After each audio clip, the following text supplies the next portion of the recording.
Coming up, the New York Football Giants, your New York Football Giants, are in the NFL playoffs. They are the sixth seed in the NFC playoff picture. We break down the big victory against those Indianapolis Colts, what this game means historically in a lot of ways for Big Blue, and how they may approach the week ahead as they close out the season.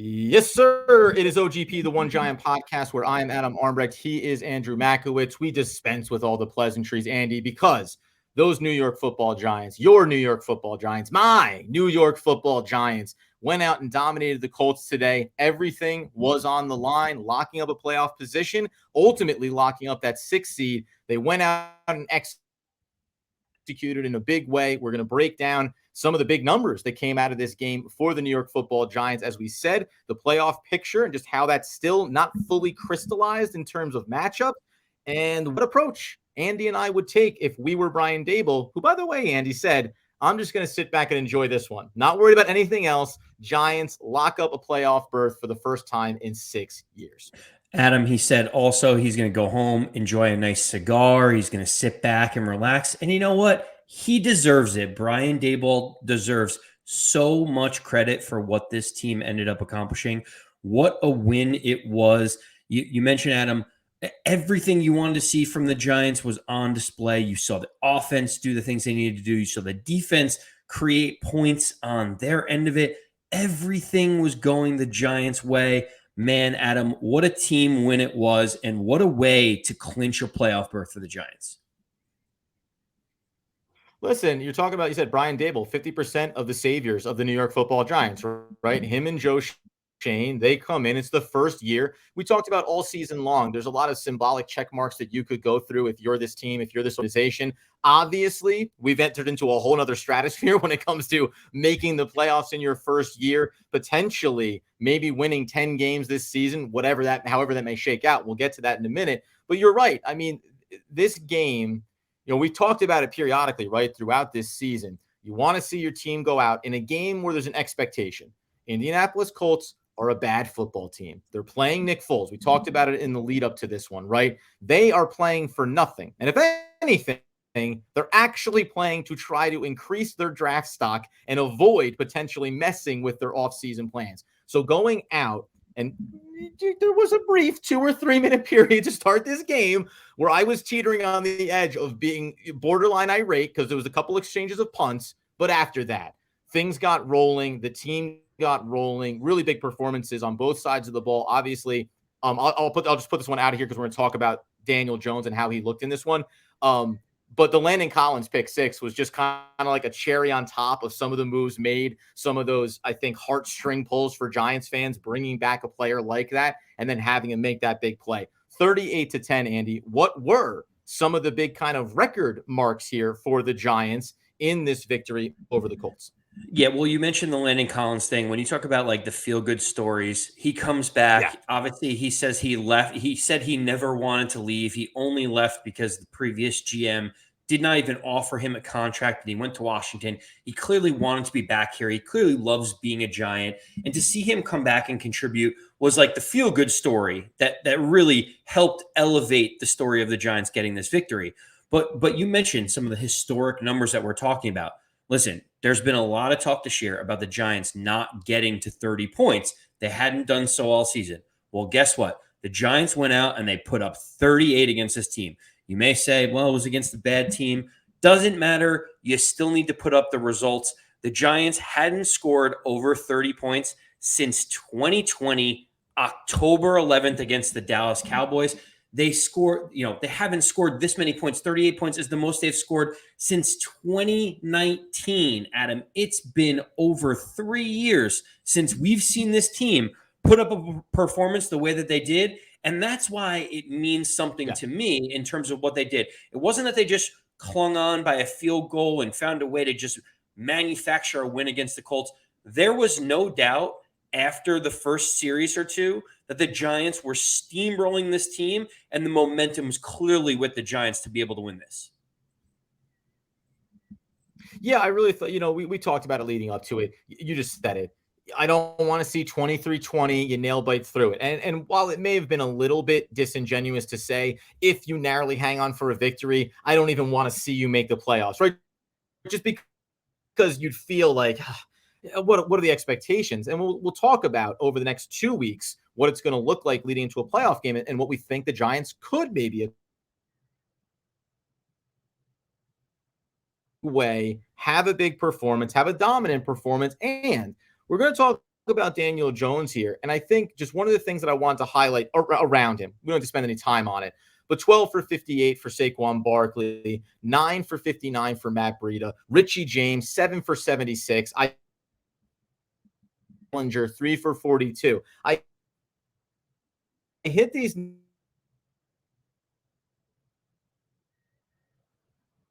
going to matter for this team when it comes to the playoffs, right? Like offensively, you need these guys to be a big part of what you accomplish. So everyone played their role, everyone served it, and then you get Daniel Jones. And when I went back and look at the stats, Andy, we go 177 passing yards, 91 rushing yards. It's right in line with one of those great gains from him.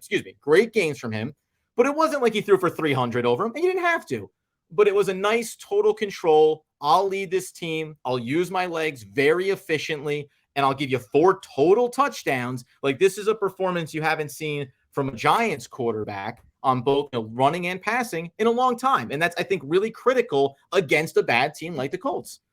It was, Adam, and let's put some of this in context. You mentioned like the passing yards wasn't the highest in the league. He didn't throw for 400 yards. He didn't do things crazy, but this is the point of when Daniel Jones is at his best. He is surgical and he does the things that the offense requires him to do. And Adam, I'm going to give you a stat, and I don't know how you're going to feel about it, but I want to get your reaction. Daniel Jones in this game had a 96.9 QBR. It was the highest of any quarterback in the entire league so far this season. They basically completed 79% of his passes. He used his legs effectively. He ran for touchdowns. He threw for touchdowns. He didn't make any of those critical mistakes that maybe Daniel Jones from 2019 or 2020 would have made. And that's why this performance is so encouraging for Giant fans, is that he did everything and then some that the offense was asking him to do. It was a great performance at a time where the Giants really wanted to see it from Daniel Jones. Can you close out a team you were supposed to beat? Because that is what good playoff teams will do. Oh, of course. Listen, again, I think you can at some point sit there and say best performances by QBs in a season, and you're always going to think about who they're playing against. Big quarterbacks to step up in big moments, etc. Now, this moment is incredibly big for the New York Football Giants. We all know that. It's a really big moment for Daniel Jones to set that benchmark, not just for the league, for himself. It's really important that he's done that. And we're not going to get far afield here. But the thing that I said all season long coming into it was, whatever you thought of Daniel Jones coming into the season, the critical thing that you wanted to see him accomplish this year was steady incremental growth. And by and large, that's exactly what he's done all season long. And that, again, it makes it really easy to say you continue to like what you see. We know the reports came out from Ian Rappaport. The Giants would like to retain both him and Saquon Barkley this offseason. We'll talk about that. I think in a lot of ways, it's a good signal to the league to say, don't bother trying to negotiate with them. We're going to keep them, right? And we can get into those a little bit. But I think it makes sense, right? To hear that report come out when you're coming into this year, based on what you knew of Daniel Jones, you might have said, ooh, that's a little bit of a head scratcher at this point.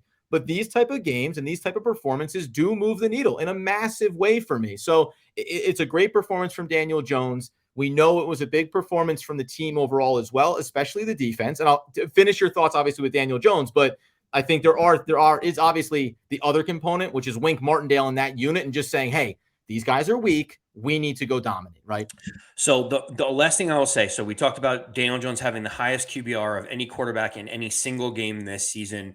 Great performance by him. As we mentioned, the stats don't do justice like how surgical he was with his arms and his legs.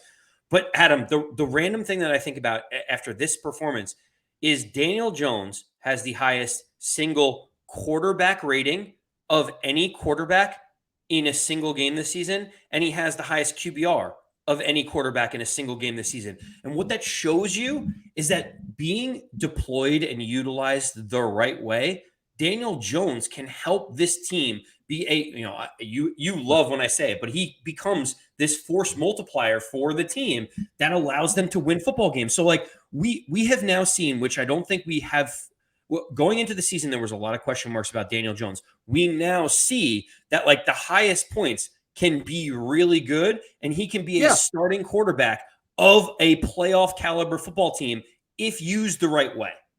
Yeah, I think it's a really good point to remind everybody about. And again, we understand the way that our podcast has gone. We know how the fans react when I say, hey, I want to continue to see him to grow. But I think that point, like, hey, there are a lot of bad teams in the league. You want to know that your really good quarterback can go dominate really bad teams. You just did that, right? And that matters in a big way. And then to your point, again, just to round it back out, this was a playoff clinching opportunity for the Giants. So like, even though the Colts are a bad team, the other layer to this from a Daniel Jones franchise quarterback perspective is just, hey, do you wither under the bright lights? There hasn't been a lot of opportunities to prove that in recent years. Doesn't have anything to do with Daniel Jones. It has everything to do with the team being terrible and not really being in meaningful games that matter. There's developmental games, but there's not a high stakes game. So, hey, here's a great opportunity where guess what?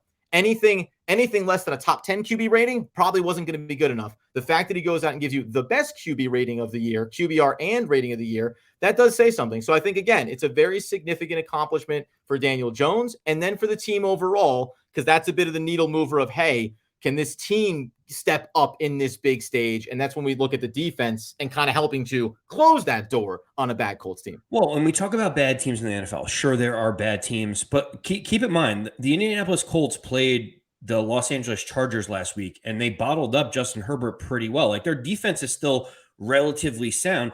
They made it a tighter game. You look around the league this week, the San Francisco 49ers just went to overtime with the Las Vegas Raiders playing Jarrett Stidham as their quarterback in a game that they must win to get to the 2 seed or even the 1 seed. You look at the Philadelphia Eagles, could wrap up the 1 seed against a bad Saints team, couldn't handle business. It is not easy to win football games in this league. And even those bad teams can give you some little bit of heartburn. Yeah. The Giants did exactly what they needed to do. They put this game to bed before halftime. That field goal by Graham Gano at the end, when we went to halftime, I'm like, oh, it's time to get the party started, because you felt like the Giants were just going all the way downhill from there. Like they were running full steam ahead against the Colts. Huge win, big win. So happy for this team. First time in the playoffs, as you mentioned, since 2016. Gotta love it, right? Oh, yeah, 100%. And honestly, we'll talk about the defense a little bit coming out of this one, because in the same way, it's like, listen, Purdy's been great for San Francisco. We know it's your second or maybe third string quarterback. And by the way, though, you got the Raiders throwing out their second string or journeyman quarterback as well. It's been that kind of NFL season in a lot of ways. But again, any given Sunday, as the silly phrase goes, we will talk about the defense this week. But I think the most important thing here, too, is like the Giants with the win locked up their playoff berth, and then they lock in that 6th seed, because you also get this nice little scoop of help when you look at that playoff picture. And it does bring in this question about what are the Giants' intentions going into week 18 against the Philadelphia Eagles. Now, some fun things happened out there if you're just a fan of the NFL. The good news is you were allowed to be a fan of the NFL because the Giants won. The Commanders lost, and that was a really great thing for the Giants as well. But Seattle goes out and gets a big win. Detroit goes out and gets a big win. The Packers go out and get a big win. So all of those teams that mattered, which, by the way, like that's where the bubble that's where the bubble ends in the NFC right now. Those 3 teams, including the 7th seed Seattle Seahawks, it's 3 teams vying for that one more playoff spot as we head towards that final week. And we know Detroit and Green Bay are going to go head to head, but none of that mattered, because the Commanders lost, you secured it. And now what's interesting is that, as you mentioned early in the show, Andy, the Eagles didn't take care of business. So now there are things at play here in week 18 for the New York Football Giants. And it's the philosophical question. How do the Giants approach the final week? they really don't have anything to play for outside of where might your matchup end up if you win or lose. Do you care about that? Do you try to manipulate that at all if you can and you're the Giants? You know what? We talked about against the Minnesota Vikings, like a win may give you a better position, and the Giants ended up losing. It's a league, Adam, where you can't bank on any matchup being the right matchup or the wrong matchup. You just decide to go out and do what's best for your team. Generally speaking, it's to go get a win in every game humanly possible. But to your point, the Eagles lost this game. They could have wrapped up the number 1 seed if they would have beaten the Saints. Instead, they go into this Week 18 matchup with far more to play for than the Giants, which 6 weeks ago you would have thought was inconceivable. We had mentioned on the podcast, looking at the schedule, putting it out, you're like, oh, Eagles going to have it wrapped up, easy win Week 18. If the Giants had lost this game against the Colts, they'd have to win basically to get in, and they'd be playing an Eagles team now that has everything to play for with Jalen Hurts coming back. So the idea of just wrapping it up now, handling your own business, not worried about what other teams are going to rest anyone, has now actually allowed the Giants to be able to make those decisions in Week 18. So for me, I kind of look at it and say, you do what's best for your team. You figure out everything humanly possible to make sure that the Giants are in the best position to beat whoever they are going to play as the number 6 seed. And here's what's interesting to me, because I agree wholeheartedly with you. And it can be, we want the good times to keep rolling. Let's keep going here. Fun little tidbit about this blowout, which I think is poetic in a lot of ways. The Giants got the Colts. The only other time they really got blown out in a big way, even, we know that the Dallas game, they came back, put a little window dressing, but we know they got blown out against Philly, right? With those 2-1s getting scrubbed out, they basically got themselves almost back to neutral on their point differential for the year, which I think is about right. They played a lot of tight games. It was a lot of close stuff. You lost to a really good team and you blew out a really bad team. Now, though, you can't try to manipulate it. You mentioned even a team like the Raiders playing a 49ers team as tough as they did, putting up points. Hey, in theory, maybe we can move the ball here. What I'll find fascinating, though, is I think the first guy to me, and we'll talk more about as we get towards the playoffs about what if anything this game can mean for how you approach that. But if it's me, the first guy I say is, well, Saquon Barkley, you've had your shoulder issues. We want you to be healthy. We can't risk you. So we're going to sit you down. Breida, Brightwell, you're going to carry the load. Okay. The funny thing is, though, you do that, and then even in this game, Daniel Jones took some big hits, scored those touchdowns, slid on a play and took an elbow. You start to get a little concerned. And I don't think you would first say we're going to sit down Daniel Jones, but you might say, what about an Evan Neal? Maybe even more critically, what about an Andrew Thomas? You can't afford maybe something to happen. And as soon as you start to play with 1 or 2 guys, especially offensively, then you have to immediately say it might be time to sit down Daniel Jones here. And I think maybe, unlike other teams, and certainly for the Giants this year, I don't think that there's necessarily a risk of hurting continuity or momentum. Now, there is a symbolic piece about the Eagles needing the win and you going in and effing up their postseason plans. That's massive. So would you rather them screw up the Eagles' number 1 seed with the risks on the table that'll be there, or say I want to make sure that we're 100% healthy, not caring who that? So my easy answer to that is I don't care who gets the 1 seed or who gets the 2 seed. I honestly don't even care who gets the 3 seed. Would I prefer to play the Minnesota Vikings in Minnesota and get another crack at them with a healthy Xavier McKinney?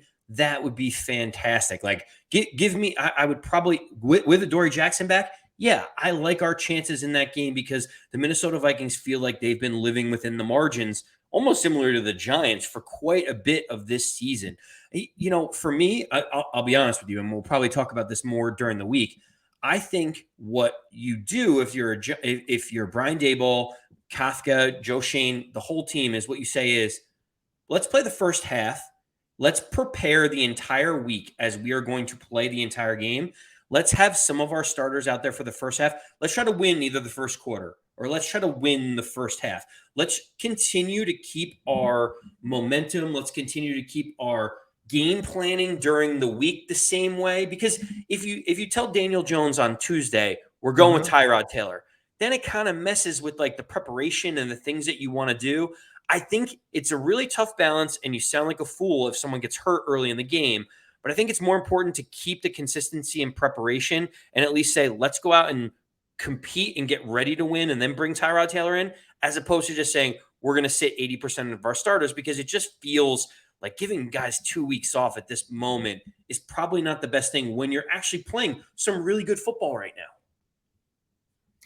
Yeah, I think at the end of the day, Andy, as they say, fail to prepare and prepare to fail. So, like, I really like what you bring up there about you still want Daniel Jones and all your starters to prepare during the week like they're going to play. Because even if they don't end up playing the whole game, or even if they only see 10 snaps, they still have the same rhythm for going into obviously the NFL playoffs. And the other piece to me too is it's like it almost feels like a preseason game in that way.